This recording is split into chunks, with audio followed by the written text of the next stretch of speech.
एक बार एक खेत में दो चींटियां घूम रही थी। एक ने कहा, बहन सत्य क्या है?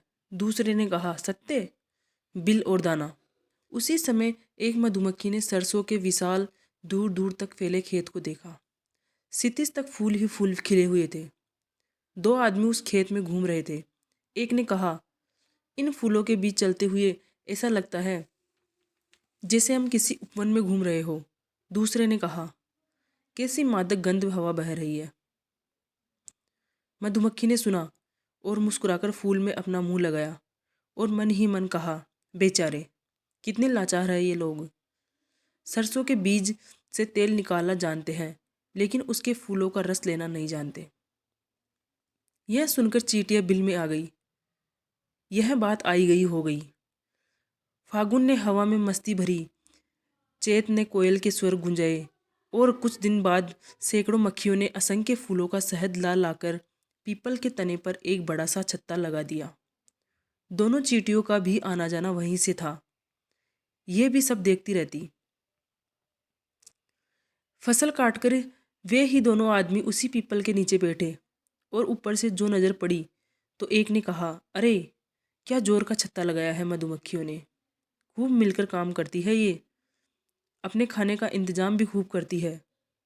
दूसरे ने कहा, आज रात को कंबल देना मुझे, थोड़ी देर को मैं इसे तोड़ूंगा। मक्खियों ने नहीं सुना क्योंकि वे अपने निर्माण में व्यस्त थी। अंधेरा हो गया और मक्खियाँ छत्ते पर जा बैठी। दूसरा आदमी कंबल ओढ़े चढ़ गया और उसने मक्खियों को झाड़ से हटाकर अंधेरे में छत्ता तोड़ लिया और उतर आया। मक्खियों पर वज्र टूट पड़ा, लेकिन बेचारी क्या करती। वे यह भी नहीं पहचान पाई कि उनकी उंगलन को कौन ले गया। उन्होंने कंबल जैसी किसी चीज को काटा। वह दर्द को महसूस ही नहीं करती थी। आखिर करती भी क्यों? यूं एक सपना उजड़ गया। दोनों आदमियों ने शहद बोतलों में भरकर रख लिया। उधर मनुष्य का कल्याण करने को एक संत निकले हुए थे। वे दही और शहद ही खाते थे। वे यही उपदेश देते थे कि सब कुछ दान कर दो, अपने पास कुछ मत रखो, संस्कृति का नया युग प्रारंभ करो। जब यह उपदेश देते हुए वे गांव आए तो इन दोनों पर उनकी अहिंसक वाणी का बड़ा गहरा प्रभाव पड़ा और उन्होंने उन्हें शहद भेंट कर दिया, जिसे देखकर संत की आंखें चमकने लगी। दोपहरी हो गई तो उसी पीपल की छाया में संत बैठ गए और अपनी रोटी में उसी शहद को लगाकर खाने लगे। दो मक्खियाँ डाल पर बैठी थी। अब काम कुछ न था। बहुत दिनों की मेहनत बेकार जा चुकी थी। जहाँ कभी छत्ता था वहाँ अब आग से जले काठ की कलोच सी बाकी थी। अचानक एक की निगाह रोटी पर पड़ी तो उसने कहा, बहन मक्खी गुनगुन, देख तो जरा, लोग तो कहते हैं यह संत है, सबसे कहता है सब कुछ दान करो, तब करो, पर यह तो शहद खा रहा है जो हमने इतनी मेहनत से इकट्ठा किया था। चल इसे काटकर इसके ढोंग की सजा तो दे आए। दूसरी मक्खी ने कहा, नहीं बहन तुनतुन, अब पापी और झूठे के हाथ में जाकर वह शहद नहीं रहा, उसमें फूलों की मिठास नहीं रही। मनुष्य के स्वार्थ ने उसे हमारे लिए विष बना दिया है। हम शहद फूलों की प्यालियों से समेटते हैं, ऐसी वैसी जगह से नहीं। एक कुत्ता वहां बैठा बैठा संत की रोटी को देख रहा था। संत तो पेट पूजा के प्रयोग में व्यस्त थे। वे तो नहीं सुन पाए, मगर कुत्ते ने सुन लिया। सोचने लगा कि आखिर यह क्या चीज है जिसके पीछे संत पागल हो गए। लालच आया तो कुत्ता खड़ा होकर पूंछ हिलाने लगा। संत ठहरे दयालु, एक टुकड़ा उसकी ओर भी फेंक दिया। शहद लगी रोटी देख कुत्ता झपटा, किंतु शीघ्र ही उसने उगल दिया। शहद उसे बुरा लगा और उसने सोचा, आखिर आदमी ने इतनी बुरी चीज की चोरी क्यों की? इसे खाने से तो उबकाई आती है। जब कुत्ते को चैन न पड़ा तो उसने धीरे से कुन भुनाकर कहा, बहन तुनतुन, क्या फूलों में इतनी उबकाई लाने वाली चीज होती है जो तुम बेवकूफ़ों की तरह इकट्ठा किया करती हो? और क्या इसकी रक्षा करने के लिए तुम अपना विषैला डंक सबको चुभाती फिरती हो? गुनगुन मक्खी हंसी और बोली, अरे भैया कुत्ते, तू इसकी असलियत क्या जाने। यह शहद कैसी चीज है, इसे तू क्या समझे। तू जिस आदमी की जूठन खाता है वही आदमी हमारे इस उगलन को खाने के लिए चोरी करता है। और संत महात्मा इस थूक को खाकर दानी और त्यागी होने का ढोंग रचते हैं।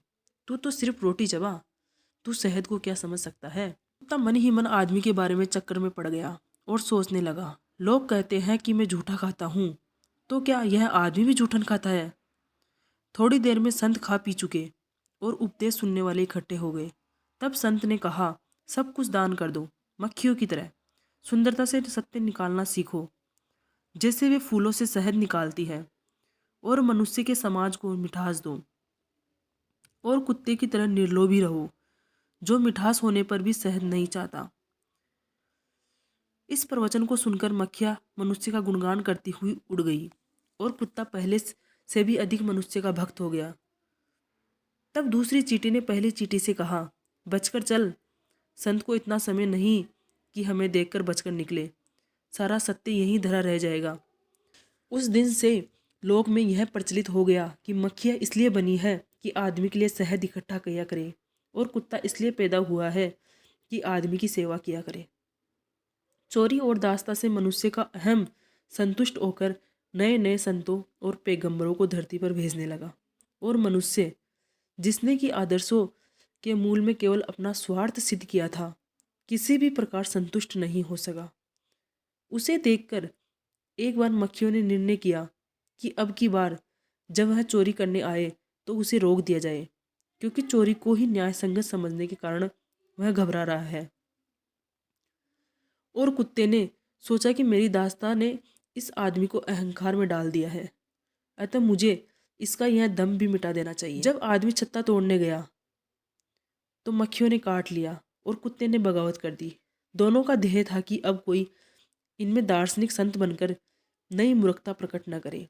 किंतु हुआ यह कि एक नया व्यक्ति खड़ा हुआ और उसने मक्खियों को उड़वा दिया और कुत्ते की पिटाई कराई और कहा, जिसमें डंक हो उसे निकाल दो, क्योंकि वह मिठास के पास जाने से रोकता है, और जो बगावत करे उसे दंड दो, क्योंकि बगावत से नियम बिगड़ता है।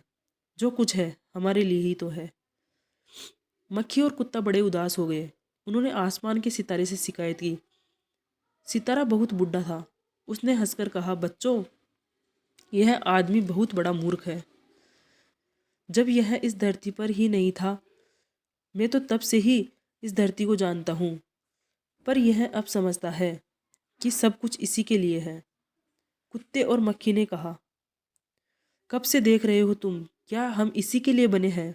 कुत्ते और मक्खी ने पूछा। बहुत दिनों से। सितारे ने हंसकर कहा, तुम इसके लिए नहीं बने, तुम बने हो मेरे सामने, और मैं तुम्हें हमेशा देखा करूंगा। इसी समय बुढ़ा सितारा हिल उठा और आकाश में फिसल कर गिर पड़ा। आकाश में आग सी लगी और फिर सब शांत हो गया। मक्खी और कुत्ते ने एक दूसरे की ओर देखा और कहा, सितारा झूठ कहता था, आदमी ठीक कहता है।